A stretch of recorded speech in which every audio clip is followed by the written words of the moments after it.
মৃত্যুৰ নাম শুনিলে আমি সকলোৱে ভয় খাওঁ, কিন্তু আপুনি জানেনে মৃত্যুৰ পিছত আচলতে আমাৰ কি হয়?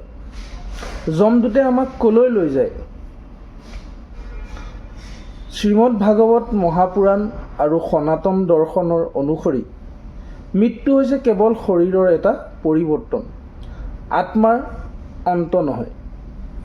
গীতাত ভগৱান শ্ৰীকৃষ্ণই কোৱাৰ দৰে মানুহে যেনেকৈ পুৰণি কাপোৰ এৰি নতুন কাপোৰ পিন্ধে, ঠিক তেনেকৈ আত্মায়ো এটা জৰাজীৰ্ণ শৰীৰ এৰি নতুন শৰীৰ ধাৰণ কৰে। ভাগৱত পুৰাণত মানুহৰ মৃত্যুৰ পিছৰ যাত্ৰা আৰু ইয়াৰ গূঢ় ৰহস্যৰ বিষয়ে অতি বিতংভাৱে বৰ্ণনা কৰা হৈছে। আজি আমি এই ভিডিঅ'টোত তাকে অলপ বুজিবলৈ প্ৰয়াস কৰিছোঁ। নমস্কাৰ, মই দীপক শইকীয়া আৰু আপুনি চাই আছে আছামিজ কালচাৰ 1। আত্মাৰ যাত্ৰা আৰু কৰ্মফলৰ হিচাপ। ভাগৱতৰ অনুসৰি মৃত্যুৰ সময়ত স্থূল শৰীৰটো, যিটো মাটি, পানী, তেজ আদিৰে গঠিত, ইয়াতেই ধ্বংস হৈ যায়। কিন্তু আমাৰ সূক্ষ্ম শৰীৰ, মন, বুদ্ধি আৰু অহংকাৰ আত্মাৰ সৈতে গুচি যায়। মানুহে জীৱনকালত কৰা প্ৰতিটো ভাল আৰু বেয়া কৰ্মৰ হিচাপ এই সূক্ষ্ম শৰীৰত লিপিবদ্ধ হৈ থাকে। মৃত্যুৰ পিছত এই কৰ্মফল আৰু বাসনাৰ আধাৰতেই আত্মাৰ পৰৱৰ্তী গতি বা জন্ম নিৰ্ধাৰণ হয়। দ্বিতীয়তে, যমদূত আৰু প্ৰেত আত্মাৰ যাত্ৰা। ভাগৱতৰ ৩য় আৰু ৫ম স্কন্ধত বৰ্ণনা কৰা অনুসৰি যিসকল মানুহে জীৱনত কেৱল পাপ কৰ্ম কৰে আৰু অধৰ্ম পথত চলে, তেওঁলোকক নিবলৈ যমৰাজৰ যমদূত আহে। পাপী আত্মাক যমপুৰীলৈ লৈ যোৱা হয়, য'ত তেওঁলোকে নিজৰ কৰ্মৰ শাস্তি ভোগ কৰিবলৈ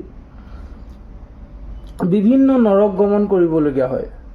আনহাতে যিসকল পুণ্যৱান, ধাৰ্মিক আৰু ভাগৱত পৰায়ণ লোক, তেওঁলোকক নিবলৈ দেৱদূত বা বিষ্ণুদূতসকল আহে আৰু তেওঁলোকৰ যাত্ৰা অত্যন্ত শান্তিপূৰ্ণ হয়।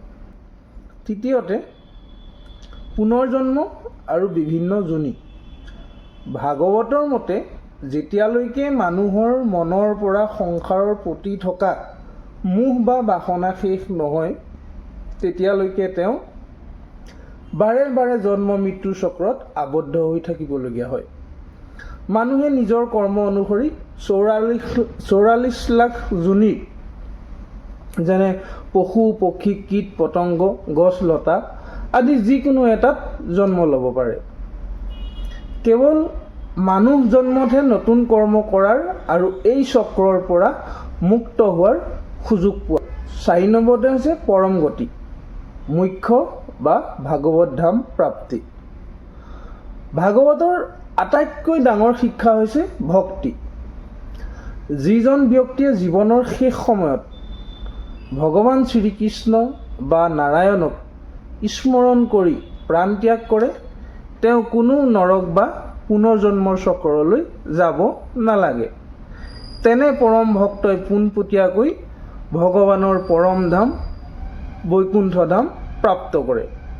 ইয়াকে মোক্ষ বা মুক্তিলাভ বুলি কোৱা হয়। পৰীক্ষিত ৰজায়ো ভাগৱত শ্ৰৱণ কৰি এই পৰম গতিকে লাভ কৰিছিল। বাপ বন্ধুসকল, শ্ৰীমদ ভাগৱত মহাপুৰাণৰ এই অমূল্য শিক্ষাই আমাক এইটোকে বুজায় যে মৃত্যু শেষ নহয়, ই কেৱল এটা নতুন যাত্ৰাৰ আৰম্ভণিহে। গতিকে মৃত্যুৰ ভয়ত জীয়াই থকাতকৈ আহক আমি আজিৰ এই পবিত্ৰ মানুহ জন্মটো সাৰ্থক কৰোঁ, সৎ পথত চলোঁ, জীৱ জন্তুক দয়া কৰোঁ আৰু সদায় ভগৱানৰ নাম স্মৰণ কৰোঁ। কাৰণ শেষত কেৱল আমাৰ কৰ্ম আৰু ভক্তিয়েহে আমাৰ লগ দিব। আজিৰ এই বিশেষ কথাখিনি আপোনাৰ কেনে লাগিল কমেণ্ট কৰি নিশ্চয় জনাব। যদি আপুনি আমাৰ এই আধ্যাত্মিক যাত্ৰাৰ সৈতে যুক্ত হৈ থাকিব বিচাৰে আৰু ভাগৱতৰ এনেধৰণৰ গূঢ় ৰহস্যসমূহ সহজকৈ জানিব বিচাৰে, তেন্তে চেনেলটো এতিয়াই ছাবস্ক্ৰাইব কৰি লওক আৰু কাষত থকা বেল আইকনটো বজাই দিয়ক, কথাখিনি নিজৰ পৰিয়াল আৰু আপোনজনৰ সৈতেও নিশ্চয় শ্বেয়াৰ কৰিব। আকৌ লগ পাম ভাগৱতৰ আন এটা পবিত্ৰ অধ্যায়ৰ সৈতে। তেতিয়ালৈকে কুশলে থাকক, ভগৱানৰ চৰণত মন ৰাখক। ধন্যবাদ। জয় শ্ৰীকৃষ্ণ, জয় আই অসম। কৃষ্ণ।